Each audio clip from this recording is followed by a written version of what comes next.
In today's video, we are going to compare fame and silver gain for two very different activities, solo green chests in the Roads versus faction warfare. Without any hesitation, let's get to it right away.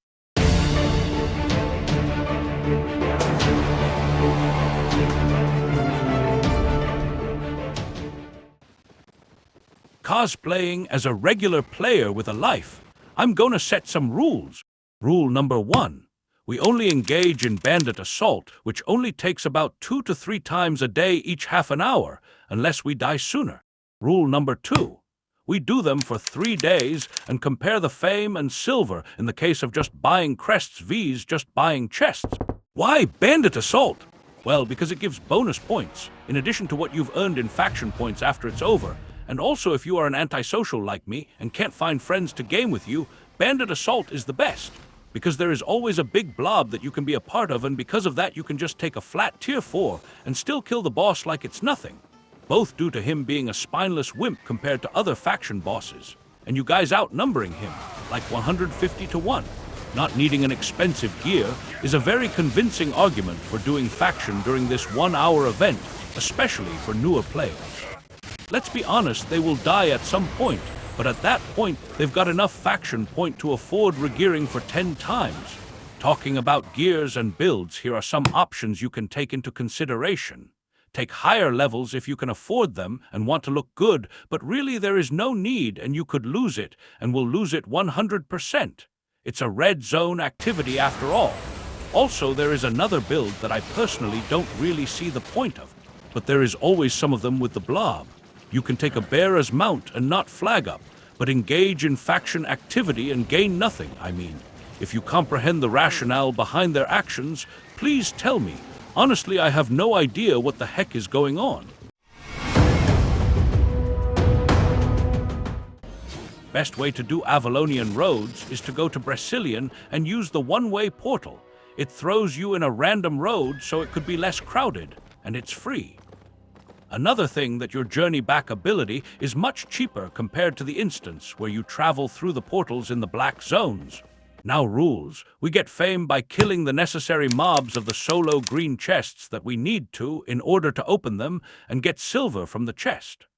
No PvP loot is included, and for last, we do not do the small chests, and I will tell you why.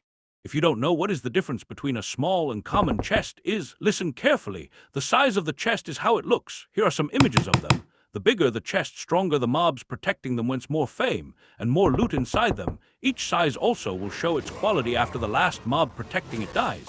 It ranges from common to legendary.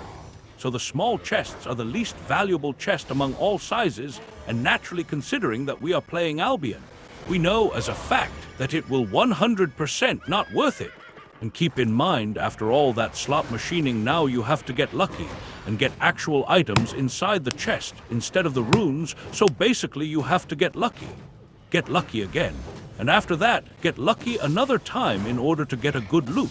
We keep each travel under half an hour, and as for the build, take whatever you are comfortable with. Here are some examples that I personally use. Keep in mind mobs in roads are tough. You'll need good IP to kill them fast enough. I suggest 1100 and more. Tier 8 ones have significantly more fame and more loot, but they are also significantly harder to do efficiently.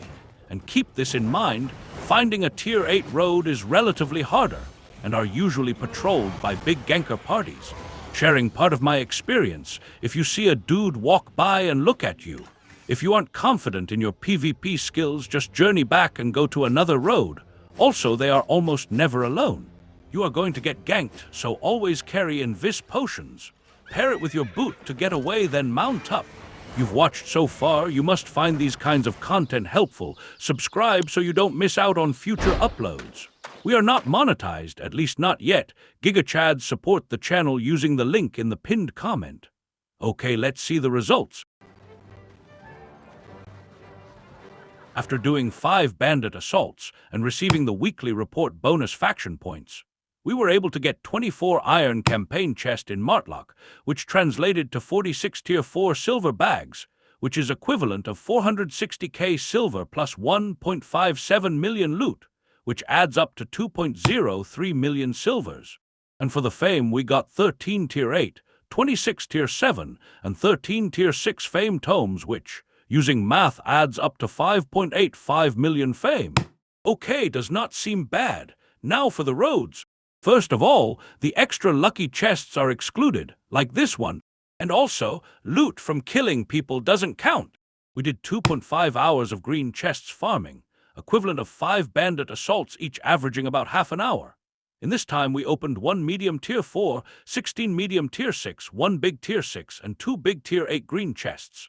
By green, I mean the icon it shows on the minimap, not the quality or tier. I really hope I didn't throw you off there, okay? So, considering this, we did 20 green chests in total. All the farming resulted in 6.403 million fame and 3.22 million silvers. Now, let's analyze these data. Comparing the raw numbers, Avalonian solo green chests are better, although not by much. One may even prefer faction to the roads, simply because they are much safer, so in the risk-to-reward ratio, point goes to faction activity. Doing the road with low spec gear is tough. You have to use higher tier to make up for it, which means you might end up losing silver instead of earning it. So considering this, by taking the higher spec gear, you can't really spec up your new gears. So in that case, again, faction takes the point, given that you can spend the fame tomes on anything, even level 0 spec gear. Doing the faction bandit assault, you can't really get lucky. The income is consistent and doesn't change by much. Unlike in the roads that you might get a legendary chest or even better, get a kill. But keep in mind you might also get ganked and lose a bunch or have a streak of no loot chests. So in this category, I think either both get a point or neither. Might and favor, you'll get none of that doing faction, and you don't get any faction standing doing the roads. So in a similar situation as the last one, we give the point to both of them. To be honest, faction content is boring. You don't do much rather than pointing your mouse at a direction and time to time dismount to cast 2 spells, and then do that again. It's repetitive. You are part of a blob, whilst in the roads your heart beats minimum 200 per second. Your adrenaline is high, and you are constantly checking edges of the screen. You kind of get main character syndrome, especially when you are alone. You might get a legendary. You might get a Tier 8 item in the chest. You might find 5 people down from a boss and end them. So, you get it. The point for being an actual exciting gameplay is taken by the roads. But personally, I get bored doing the same thing for long or having high blood pressure for an extended period of time. To simply put it, fear of getting ganked by 5-man squad is not fun. So I do the roads, and when the in-game notification for bandit assault shows up, I make sure to make it in time. It's a good chill pill between the high-risk full-loot PvP sessions. Believe me, ganky and ganker fatigue are real. You will get tired of doing the same thing pretty soon in Albion, so consider doing a variety of things to keep things fresh. Ultimately, the best way to find out what works for you is to get out there and try both. Mix it up, experiment with different builds, and find what you enjoy the most. Albion is a sandbox after all. Thanks for watching, everyone. Don't forget to like and subscribe, and I'll see you in the next one. Stay safe out there, or don't. It's your choice.